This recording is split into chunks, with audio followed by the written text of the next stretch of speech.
अस्सलाम वालेकुम व्यूवर्स, क्या हाल है? ठीक है, उम्मीद है हमारे सेहत की बेहतरीन हालतों में होंगे। आज हम बना रहे हैं फ़िश फ्राई। आज की फ़िश फ्राई हम बिल्कुल डिफरेंट तरीके से तैयार करेंगे। ये विदाउट बेसन और कम मसालों में ही तैयार हो जाएगी। आप अपनी मर्ज़ी से कोई भी फ़िश ले सकते हैं। मैंने काला रोहू लिया है, इसको अच्छी तरह वॉश कर लिया है सिरका और नमक लगाकर। अच्छी तरह वॉश करने के बाद मैंने लिया है 2 टेबलस्पून लाल मिर्च, 2 टेबलस्पून गरम मसाला, 1 टेबलस्पून अजवाइन, 1 टेबलस्पून ही सूखा धनिया साबुत, और उसके बाद मैंने लिया है हाफ़ टी स्पून जो है मैंने सूखा धनिया लिया है पिसा हुआ, फिर हल्दी ली है और 2 टेबलस्पून नमक, और उसके बाद मैंने लिया है पिसा हुआ ज़ीरा। ज़ीरा मैंने पिसा हुआ लिया है क्योंकि दरदरा मुंह में अच्छा नहीं लगता। और उसके बाद लिया है 2 टेबलस्पून अदरक लहसुन का पेस्ट। उसके बाद आपने ले लेना है कोई भी खुला बर्तन जिसमें हम मसालों को अच्छे से मिक्स कर सकें। अब हम इस बर्तन में सारे जो स्पाइसेस मैंने आपको बताए हैं डाल दिए हैं। आप अपने टेस्ट के मुताबिक स्पाइसेस कम या ज़्यादा कर सकते हैं। अब मैंने यहाँ पे इन्हें अच्छे से मिक्स करना है। नमक जो है वो आप ऐड टू टेस्ट कर सकते हैं, अपनी मर्ज़ी से कम या ज़्यादा कर सकते हैं। और यहाँ पे आपने अच्छे से मसाले सारे मिक्स करने के बाद जो है इसको वो करना है, अदरक लहसुन का पेस्ट डालना है। अदरक लहसुन का पेस्ट 2 टेबलस्पून है, दोबारा बता देती हूँ। इसको भी अच्छे से मिक्स करना है, मिक्स कर ताकि ये मसालों के साथ यकजान हो जाए। मसालों के साथ मिक्स करने के बाद अदरक लहसुन को आपने इसमें डालनी है मछली। मछली आप अपनी मर्ज़ी से किसी भी किस्म की ले सकते हैं। यहाँ पे मछली डालने के बाद आपने इसको इतना मिक्स करना है कि सारे मसाले इस मछली के साथ लग जाएं।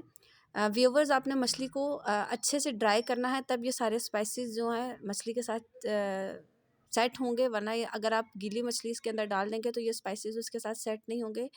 बेहतरीन ट्रिक ये है कि आपने मछली धोने के बाद उसको अच्छी छाननी में रखना है। छाननी में रखने के बाद आपने उसे अच्छी तरह खुश्क करना है ताकि जो जिस पानी से हमने धोया होता है वो सारा पानी जो है वो मछली ड्रेन कर दे। उसके बाद आपने इसे खुश्क करके फिर मसाले लगाने हैं सारे, और मसाले लगाने के बाद आपने इसको 2 घंटे तक रख देना है फ्रिज में, या सर्दियाँ हैं तो आप लोग बाहर भी रख सकते हैं।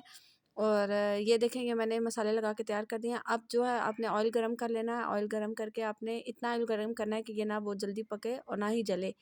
फिर आपने एक-एक करके अपने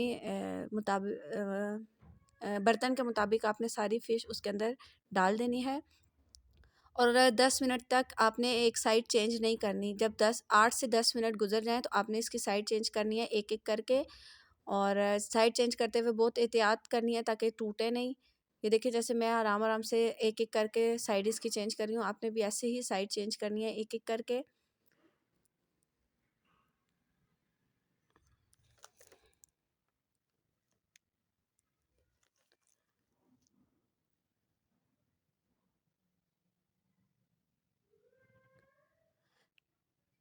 सारे पीसेस की साइड चेंज करने के बाद आपने दूसरी साइड से भी इसको 8 से 10 मिनट पकाना है, और आंच बिल्कुल दरमियानी रखनी है ताकि ये अंदर तक सही डीप फ्राई हो जाए।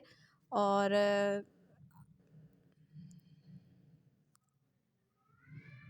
ये देखें इस पॉइंट पे हमारी मछली तैयार है। अब मैं इस मछली को निकालूंगी। व्यूवर्स, अगर आपको मेरी रेसिपीज़ जो हैं व्यूवर्स अगर आपको मेरी रेसिपीज़ अच्छी लगती हैं तो काइंडली अपने फ्रेंड्स के साथ शेयर किया करें। ये हमारी मछली की फ़ाइनल लुक है। ये देखें माशाल्लाह कितनी अच्छी बनकर तैयार हुई है। आप भी इस रेसिपी को ज़रूर ट्राई करिएगा, आप लोगों को भी बहुत पसंद आएगी। अगर आप लोगों को मेरी रेसिपी पसंद आई है तो काइंडली मेरे यूट्यूब चैनल को सब्सक्राइब कर दें और बेल आइकन का बटन दबाना ना भूलिएगा। जज़ाकल्लाह।